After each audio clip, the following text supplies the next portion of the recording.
दोस्तों, अगर लोकसभा में वोटिंग की नौबत आ गई, मत विभाजन की नौबत आ गई, तो फिर नीतीश नायडू क्या इस सरकार का साथ देंगे? आखिर इंडिया गठबंधन की इस बैठक से क्या निकल कर आया? आज लोकसभा के अंदर वक्फ संशोधन बिल सरकार पेश करने वाली है।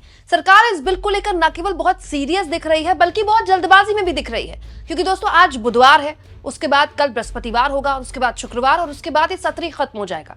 इतना इंपॉर्टेंट बिल जिसमें गहन चर्चा की जरूरत है, कम से कम नहीं तो एक हफ्ता तो इस बिल में चर्चा होनी चाहिए। क्योंकि पहले लोकसभा में चर्चा होगी, फिर राज्यसभा में चर्चा होगी।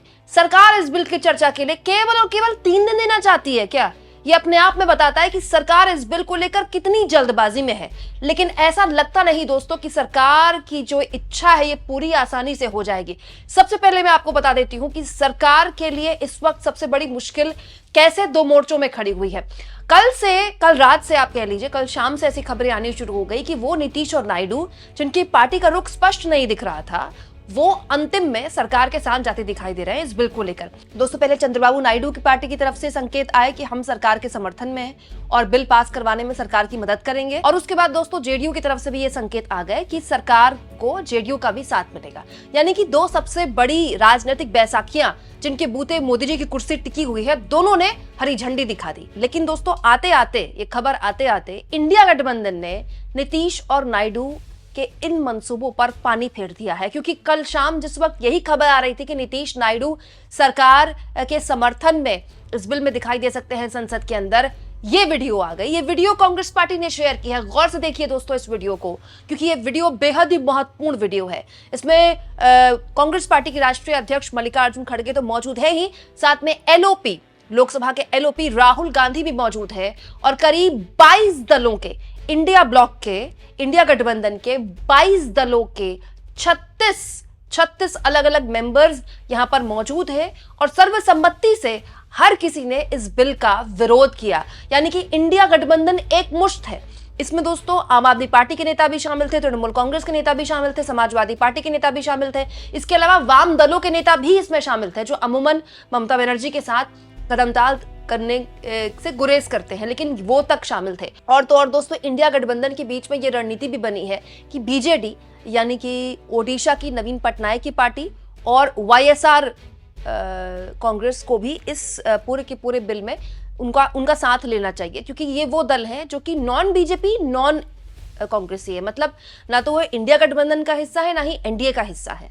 लेकिन इन दलों की जो राजनीति है और इन दलों के जो बयान है, वो बताते हैं कि वो इस बिल के सपोर्ट में नहीं है। जैसे कल दोपहर तक जो बीजेडी के नेता, बीजेडी के सांसद थे, वो लगातार इस बिल का विरोध कर रहे थे। हालांकि वो वही भाषा बोल रहे थे जो नीतीश कुमार की पार्टी के लोग बोल रहे थे कि एक बार बिल आने तो दीजिए, उसके बाद हम इस पर विचार करते हैं। बीजेडी के सांसद यही बोल रहे थे कि एक बार बिल आने तो दीजिए, उसके बाद हम अपने कंसर्न्स इस बिल को लेकर दिखाएंगे। हाँ, लेकिन ये कह सकते हैं कि बीजेडी के सांसदों ने कल दोपहर तक इस बिल का विरोध किया है। तो क्या कल रात इंडिया गठबंधन के लोगों ने बीजेडी तक रीच आउट किया होगा, वाईएसआर जैसे पार्टियों को रीच आउट किया होगा? क्योंकि दोस्तों, लोकसभा में मौजूदगी तो इन सांसदों की है ही, इनकी पार्टियों की सांसदों की राज्यसभा में भी मौजूदगी है। क्योंकि अगर बिल लोकसभा से पास हो गया तो राज्यसभा भी जाएगा। लेकिन उससे पहले दोस्तों, सरकार के सामने इस मीटिंग में एक और चुनौती इंडिया गठबंधन ने रख दी, और वो चुनौती है मत विभाजन की चुनौती। दोस्तों, सर्वसम्मति से इस बैठक में 3 बातों पर सहमति बनी है। 1, कोई हंगामा नहीं करेगा इंडिया गठबंधन, बहुत ही शांति से डिबेट में हिस्सा लेगा। 2, कोई वॉकआउट नहीं करेगा इंडिया गठबंधन, पूरे डिबेट में सरकार से तीखे सवाल पूछता रहेगा।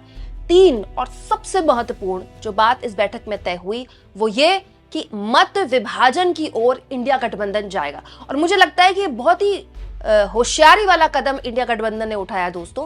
क्योंकि जब आप मत विभाजन करते हैं, जब आप वोटिंग की नौबत ले आते हैं बिल में, तो फिर केवल लफबाजी से काम नहीं चलेगा। टीडीपी के नेता क्या बोल रहे हैं, जेडीयू के नेता क्या बोल रहे हैं, वो लोगों की स्मृति से निकाला जा सकता है, क्योंकि बाय डिफॉल्ट हम भूल जाते हैं।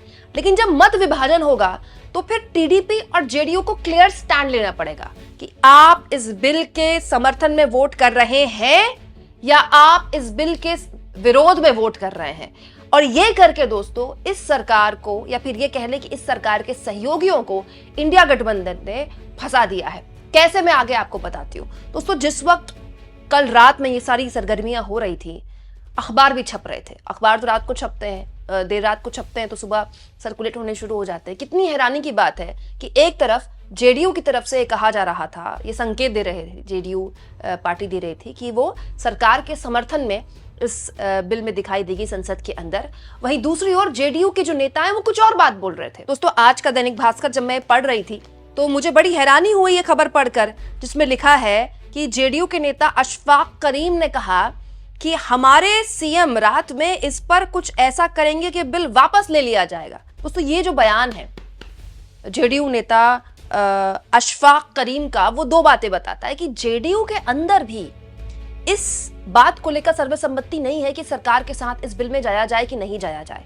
दूसरा, जो मुस्लिम नेता है जेडीयू के, जो कि बहुत बड़े स्तर पे है, जेडीयू को थोड़ा बहुत बड़े लेवल पर तो नहीं, आरजेडी के लेवल पर तो नहीं, लेकिन थोड़ा बहुत मुस्लिम वोट मिलता रहा है और उसके विधायक भी आते रहे, मुस्लिम विधायक जीतकर। वो मुस्लिम विधायक या वो मुस्लिम नेता बहुत कंफर्टेबल नहीं है इस बिल में जेडीयू का सरकार को साथ देने के फैसले को लेकर। इसीलिए कल रात को लेकर देखिए जेडीयू के नेता ये बयान दे रहे हैं कि सीएम रात में कुछ ऐसा करेंगे कि सरकार बिल वापस ले लेगी।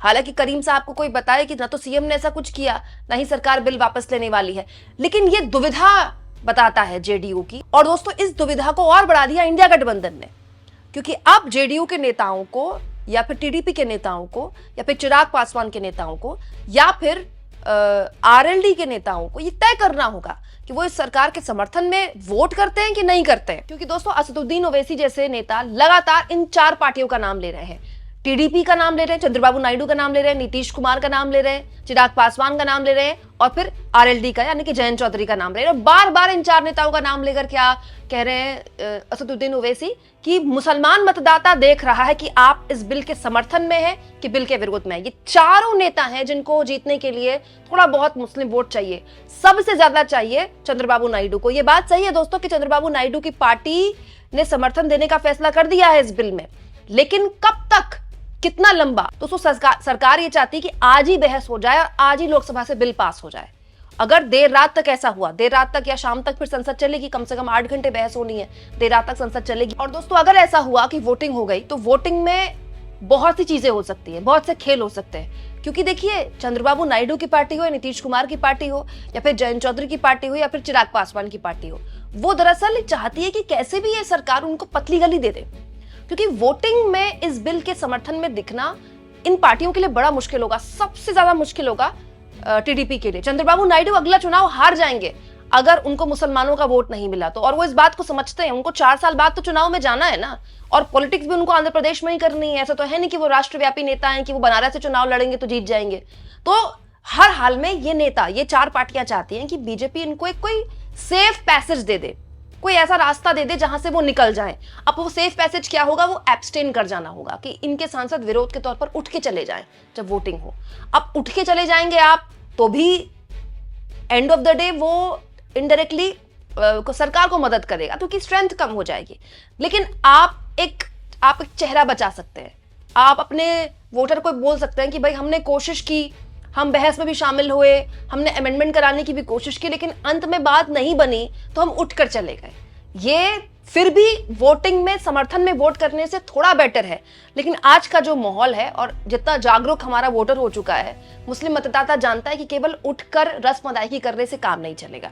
यानी कि आप कह सकते हैं कि इंडिया गठबंधन की जो रणनीति है कि मत विभाजन तो इसमें करवा कर रहेगा इंडिया गठबंधन, ना तो हंगामा करेगा और ना ही वॉकआउट करेगा। ये रणनीति अगर जमीन पर आज के दिन काम कर जाती है तो सरकार के सहयोगियों के लिए सरकार से ज्यादा मुश्किल पैदा हो जाएगी। दोस्तों देखिए, बीजेपी का कोर वोटर तो इस बिल से खुशी है, हिंदुत्व का जो उसका एजेंडा है उसको तो बल मिलेगा ही, लेकिन असली जो मुश्किल है बीजेपी ने इस बिल के जरिए अपने सहयोगियों के आगे रख दी है। अब वो सहयोगी कितना लंबा इसको खींच पाते हैं और कैसे इसको अपने हित में साध पाते हैं, ये आज शाम तक आपको पता चल जाएगा। इसीलिए आज का दिन बहुत महत्वपूर्ण है दोस्तों। संसद में लगातार टकटकी लगाए देखिएगा कि आपकी पार्टी, आपका जो सांसद है या फिर आप इस बिल को समर्थन दे रहे हो या फिर विरोध दे रहे हो, उसको लेकर किस तरह की बहस होती है। आप इस मुद्दे पर क्या सोचते हैं दोस्तों? अगर वोटिंग की नौबत आई तो नायडू और नीतीश क्या करेंगे? सरकार के समर्थन में वोट करेंगे, बिल के समर्थन में वोट करेंगे, या फिर उठकर चले जाएंगे? और अगर उठकर चले गए तो ये बहानेबाजी चलेगी क्या उनकी? कमेंट बॉक्स में जरूर लिखें। और जितना हो सके चैनल को शेयर करें, सब्सक्राइब करें, और थैंक्स और ज्वाइन के ऑप्शन से अगर आप चाहें तो कुछ आर्थिक मदद भी चैनल की जरूर करें।